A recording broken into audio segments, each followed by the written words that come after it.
పల్నాడు జిల్లా చిలకలూరిపేట నియోజకవర్గం యడ్లపాడు మండలం కొండవీడులో మంత్రి నారాయణ పర్యటించారు. పట్టణంలోని ఘన వ్యర్థాల నిర్వహణ ప్లాంట్లను మంత్రి నారాయణ, స్థానిక MLA Pullarao, స్వచ్ఛంద్ర corporation chairman Pattabhiram పరిశీలించారు. ఘన వ్యర్థాల నుంచి విద్యుత్ ఉత్పత్తి చేసే ప్లాంట్లను జిందాల్ సంస్థ నిర్వహిస్తోంది. ప్లాంట్ మొత్తం తిరిగి చెత్త నిర్వహణ, విద్యుత్ ఉత్పత్తి జరుగుతున్న తీరును మంత్రి నారాయణ పరిశీలించారు. కేపీలో 13 జిల్లాలో ప్లాంట్లను పెట్టాలని గతంలో నిర్ణయించుకున్నాం. కొండవీడు, విశాఖపట్నంలో 2 ప్లాట్లలో ఏర్పాటు ప్రారంభించాం. వైసీపీ చెత్త ప్రభుత్వం మిగిలిన ఫ్లాట్లను వదిలేసింది. త్వరలో నెల్లూరు, గూడూరు, కాకినాడ, రాజమండ్రి మధ్యలో 2 ప్లాట్లను నెలకొల్పుతాం. కడప, కర్నూలు అనంతరం మధ్య 1 ప్లాన్ చేస్తున్నామని మంత్రి నారాయణ చెప్పారు.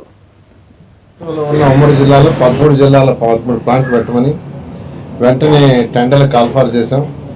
అయితే ఈ 2 విశాఖపట్నం అండ్ గుంటూరు ఈ రెండింటికి ల్యాండ్ అవైలబుల్ అవటం వల్ల వెంటనే స్టార్ట్ అయినాయి. మిగతా దగ్గర ల్యాండ్ చూస్తూ ఉన్నాం. ఇంతలోకి యాక్చువల్గా ప్రభుత్వం మారటం వల్ల వచ్చిన గత ప్రభుత్వం వైఎస్ఆర్సీపీ చెత్త ప్రభుత్వం వదిలేసింది.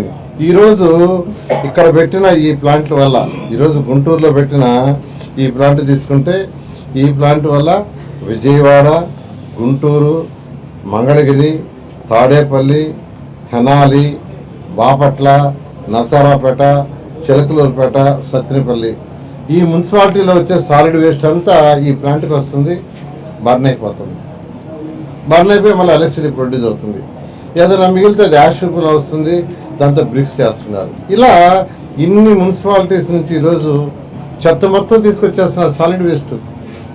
ఒక ప్లాంట్ పెడితే దానికి సరౌండ్ 50-60 కిలోమీటర్ల డిస్టెన్స్. ఆ రోజు పాలసీ కూడా అలా చేసాం. మన రాష్ట్రంలో ఉన్న ఉమ్మడి జిల్లాలో 13 జిల్లాల 13 ప్లాంట్లు పెట్టమని వెంటనే టెండర్లు కాల్ఫార్ చేశాం. అయితే ఈ 2 విశాఖపట్నం అండ్ గుంటూరు ఈ రెండింటికి ల్యాండ్ అవైలబుల్ అవటం వల్ల వెంటనే స్టార్ట్ అయినాయి. మిగతా దగ్గర ల్యాండ్ చూస్తూ ఉన్నాం. ఇంతలోకి యాక్చువల్గా ప్రభుత్వం మారటం వల్ల వచ్చిన గత ప్రభుత్వం వైఎస్ఆర్సీపీ చెత్త ప్రభుత్వం వదిలేసింది. ఈరోజు ఇక్కడ పెట్టిన ఈ ప్లాంట్లు